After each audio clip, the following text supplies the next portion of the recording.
네, 안녕하세요 여러분들. 오늘은 FedGKT라고 하는 논문을 소개해 드리려고 하고요. 여기서 GKT라고 하는 건 그룹 놀리지 트랜스퍼라고 해서 이 논문에서 말하고 있는 방법론 중 하나입니다. 그러한 GKT 방법론을 Federated, 즉 연합해가지고 수행해서 학습하는 방법에 대해서 소개를 드리려고 해요.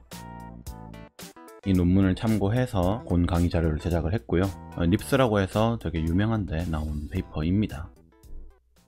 우선 요약입니다. CNN 크기를 키우는 것이 모델 정확도를 향상시키는 것으로 알려져 있어요. 그래서 크기라고 하는 거는 폭과 깊이 전부 다 얘기를 하는 거고요. 즉 큰 모델이 모델 정확도를 향상시킨다. 일반적으로 잘 알려져 있는 사실이죠. 그렇지만 이런 큰 모델은 당연히 학습이 힘듭니다. 특히나 엣지 디바이스들, 자원이 제한되어 있는 휴대폰이라든가 이런 친구들은 더더욱 학습이 힘들죠. 연합학습에서는 데이터를 수집할 뿐만 아니라 그 데이터에 대한 학습까지 본인이 다 해야 되기 때문에 더더욱 학습이 힘듭니다. 이런 문제를 다루기 위해서 이 논문의 저자들은 Federated Learning을 재설계를 했어요. 그래서 FedGKT라고 부르면서 굳이 번역을 하자면 연합된 그룹 지식 전위 학습 알고리즘이다 라고 할 수 있겠죠. 이 FedGKT는 엣지 노드에서는 어쨌든 한계가 있으니까 작은 크기의 CNN을 학습하게 하고요. 주기적으로 이 지식 증류를 통해서 큰 서버 CNN으로 전이를 시킵니다. 결과적으로 엣지에서의 연산을 줄이고 커뮤니케이션 비용을 낮추고 비동기적인 학습을 가능하게 했고요. 그 와중에도 정확도는 Fed Average, 일반적으로 잘 알려져 있는 Federated Learning 방법론과 유사하도록 설계한 그러한 시스템이 되겠습니다. 실험을 진행을 하는데 CNN을 레즈넷 56과 레즈넷 110을 이용해서 실험을 했고요. 데이터셋 역시 사이파10, 사이파100, 그 다음에 시닉10 데이터셋으로 학습을 했습니다. 이들 데이터 분포는 또 non-IID하게 분포를 했고요. FedGKT가 FedAverage 대비 비슷하거나 심지어 조금 더 높은 정확도를 보이는 것을 알 수가 있었습니다. 무엇보다도 엣지 학습이 가능하다는 점이 중요한데요. FedAverage 대비 9배에서 17배 정도 연산력을 덜 사용하고 엣지 CNN에서 54배에서 105배 정도 적은 수의 파라미터만을 요구했다라고 합니다. 자, 다시 한번 짚고 넘어가자면 CNN의 크기를 키우면 정확도가 올라요. 일반적인 사실이고요. 그렇지만 큰 CNN을 학습시키는 데 있어서는 자원이 제한된 엣지 디바이스는 힘든 부분들이 많다. 모델을 학습시키는 것 자체가 굉장히 큰 일입니다. Federated Learning에 대한 관심이 올라가면서 이러한 엣지들 기반 학습의 요구가 증가를 하는 게 사실이고요. 왜냐하면 Federated Learning은 분산학습 패러다임으로서 글로벌 모델을 엣지 디바이스에서 직접 학습을 해야 되거든요. 중화된 데이터셋 필요 없이 자신들의 데이터셋만을 가지고 학습 과정을 직접 하다 보니까 이런 것들이 자원이 한정된 엣지 디바이스들에선 힘들 수 있다라는 거죠. 일반적인 Federated Learning 방법론들은 로컬 SGD와 모델 평균을 통해서 커뮤니케이션 빈도를 줄였습니다만은 작은 크기의 CNN에서만 수렴성 평가가 진행되거나 클라이언트가 큰 CNN을 학습할 수 있는 충분한 연산력이 있다 가정하고 진행이 되었어요. 그렇지만 이거는 아까 살펴봤듯이 엣지 디바이스들에 있어서는 조금 현실성이 떨어지는 가정이다 라고 주장을 하고 있습니다. 이러한 엣지 노드의 연산 한계를 어떻게 다루느냐, 기존의 방법론들이 몇 개 있었습니다만은 그 중에 하나가 모델 병렬화 기반 SL, 분할 학습이란 게 제안이 됐어요. 이는 큰 모델을 여러 개로 쪼개는 겁니다. 큰 모델을 파티셔닝하고 일부 신경망 구조를 클라우드에 오프로딩을 하는 방법이고요. 그렇지만 이러한 SL은 싱글 미니 배치의 반복이 여러 통신을 요구한다는 단점이 있어요.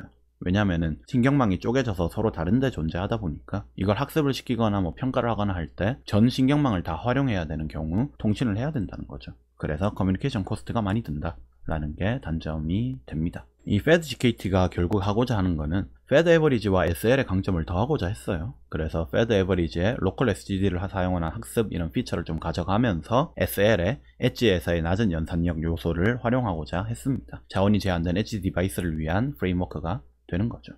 이 많은 수의 엣지에서 학습한 작은 크기의 CNN으로부터 클라우드 서버에서 학습하는 큰 CNN으로 지식을 전이하는 이런 큰 구조를 가지고 있고요. 그림을 하나하나 좀 살펴보도록 하죠. 첫 번째로는 로컬 학습이 일어나게 됩니다. 프라이빗 데이터, 즉 디바이스들이 각각 가지고 있는 데이터를 통해서 엣지 디바이스가 작은 CNN을, 저마다의 CNN을 학습을 하게 되고요. 여기서의 작은 CNN은 특징 추출기와 분류기로 구성이 됩니다. 다시 말하자면 CNN을 두 파트로 나누는데 특징 추출기는 특징을 추출해내고요. 분류기는 이 특징으로부터 분류를 행하는 그러한 역할을 수행을 합니다. 그리고 이 특징 추출기라고 하는 부분에서 나온 이 특징이 있어요. 같은 형태의 텐서가 되도록 만들어 둡니다. 그리고 이 특징들을 서버에게 전이를 주기적으로 시켜줘요. 그리고 이 서버, 큰 서버 모델은 특징들을 취해서 학습을 수행을 하게 됩니다. 이때 학습을 할 때 놀리지 디스틸레이션 기반 손실 함수를 사용을 하고요. 진짜 레이블과 엣지가 예측한 소프트 레이블을 가지고 이 간극을 최소화하는 식으로 이제 학습이 이루어지게 됩니다. 다시 말하자면 서버 모델을 학습하는 데 있어서 엣지 모델의 출력을 사용을 한다는 거죠. 그리고 다음 단계는 역전이 단계인데 엣지 모델의 성능을 또 향상을 시켜줘야 되잖아요. 서버가 소프트 레이블을 엣지에게 전송을 해줍니다. 여기서 분홍색 부분에 해당을 해요. 그러면 이 서버의 소프트 레이블을 받은 엣지들은 로컬 데이터 셋으로부터 KD 기반, 놀리지 디스틸레이션 기반 손실학습을 이용해서 또 학습을 합니다. 이는 엣지 모델의 학습에 서버 모델의 출력을 사용한다는 의미가 되는 거죠. 결국에는 전체적인 그림으로 봐서 서버와 엣지는 서로서로 지식 전이를 사용을 하는 거예요. 서버도 엣지들의 지식을 이용해서 학습을 하고 그 결과를 또 엣지들이 가지고 와서 또 학습을 하고 서로 놀리지 디스틸레이션을 이용해서 성능을 향상시키고 있다라고 이해를 할 수가 있겠죠. 마지막으로 학습이 완료되면 최종 모델을 형성을 하게 되는데 저마다의 이 엣지 디바이스들이 가지고 있는 특징 추출기와 공유된 서버 모델을 결합해서 최종 모델을 형성을 하게 됩니다. FastGKT에서 연산이 엣지 디바이스에서만 일어나는 게 아니라 강력한 서버로 옮겼다라는 게 되는 거죠. 즉 다시 말하자면 학습 전반에 걸쳐 가지고 원래 Federated Learning에서는 엣지 디바이스들이 전부 다 학습을 행했다면 여기선 큰 모델에 해당되는 부분은 서버에서 학습을 한다 라는 게 되는 거고요. 최종 모델을 형성할 때 그 큰 모델을 가지고 와서 활용만 한다, 학습을 직접적으로 엣지 디바이스에서 시킨 건 아니다 라고 할 수가 있겠죠.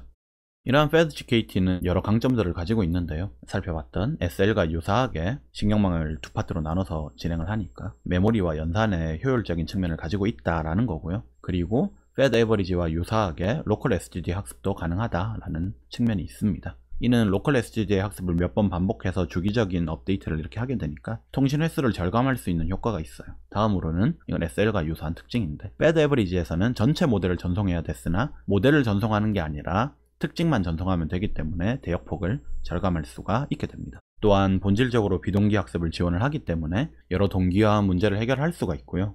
서버 모델은 이미 클라이언트로부터 입력을 수신해서 언제든 즉시 학습을 시작할 수가 있는 그런 형태를 띠고 있습니다.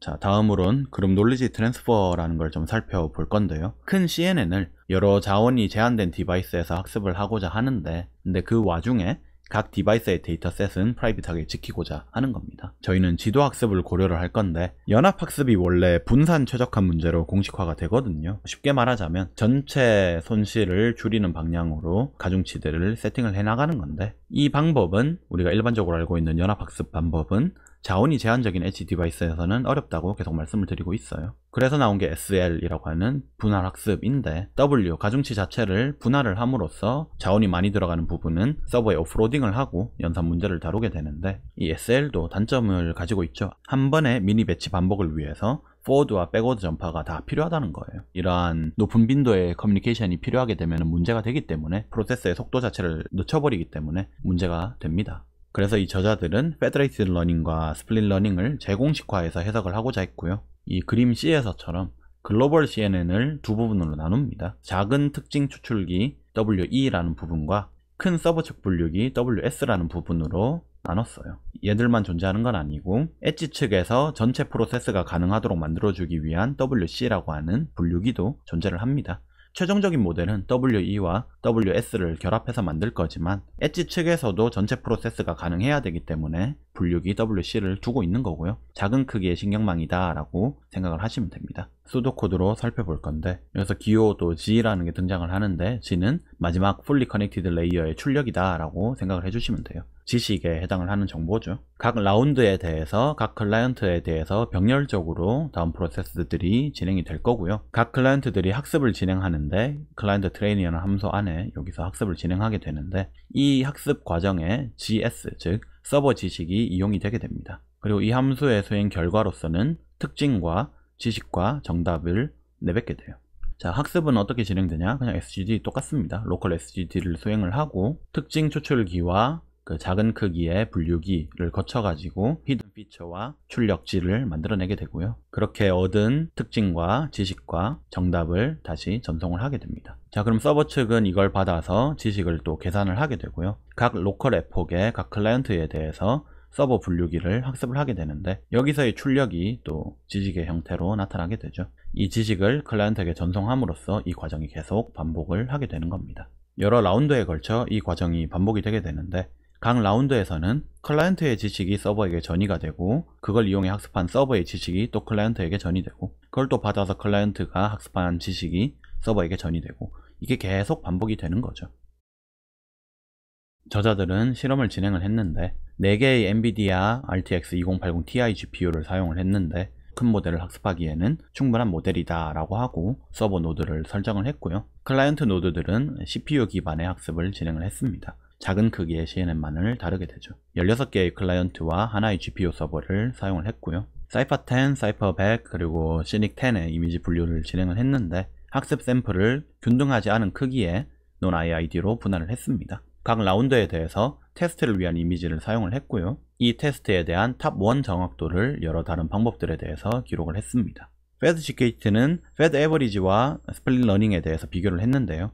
FedFrox라든가 FedMA라는 방법론에 대해서는 서로 비교를 하지 않았습니다. 이 기연구되었던 FedFrox와 FedMA 방법은 여기서 풀고자 하는 도메인과는 조금 다른 얘기를 하고 있기 때문에 실험하지 않았다라고 보이고요. 모델 구조는 두 최신 CNN 구조인 레즈넷 56과 레즈넷 110을 활용을 했습니다. 비교군인 이 Federated Average에서는 모든 엣지 노드가 저 두 CNN을 학습하는데 사용이 되었습니다. FedGKT에서는 엣지에서는 레즈넷 8을 사용을 했고요. 서버에서는 상대적으로 큰 크기인 레즈넷 55와 레즈넷 109를 사용을 했어요. 이게 왜 이런 숫자를 가졌냐면 아까 레즈넷 56과 레즈넷 110에 대해서 평가를 한다라고 했잖아요. FedGKT에서는 엣지 디바이스에서 보낸 특징을 이전 레이어 한 층이라고 생각을 하면 왜 이런 숫자가 나왔는지 이해를 할 수가 있겠죠. 스플릿 러닝도 테스트를 했는데 엣지 측은 레즈넷 8과 서버 측은 레즈넷 55, 레즈넷 109를 활용을 해서 테스트를 진행을 하였습니다. 자, 다음 그래프들은 실험 결과를 얘기를 하고 있는데요. 중화된 학습, Centralized라고 적혀있는 이 그래프 역시도 평가에 포함이 되었습니다. 결과를 보시면 FedGKT가 FedAverage에 필적하는 성능들을 보이고 있어요. 심지어 이런 경우에는 더 높은 정확도도 보이고 있고요.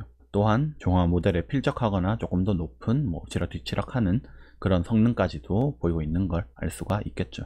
보다 상세한 결과는 다음과 같은데 저자들이 non-IID와 IID 환경 모두 다에 대해서 실험을 진행을 했어요. 결과들을 보시면 FedAverage와 엎치락뒤치락 하거나 심지어 종합된 모델과도 유사한 그 정도 성능을 보이고 있다라는 걸 알 수가 있죠.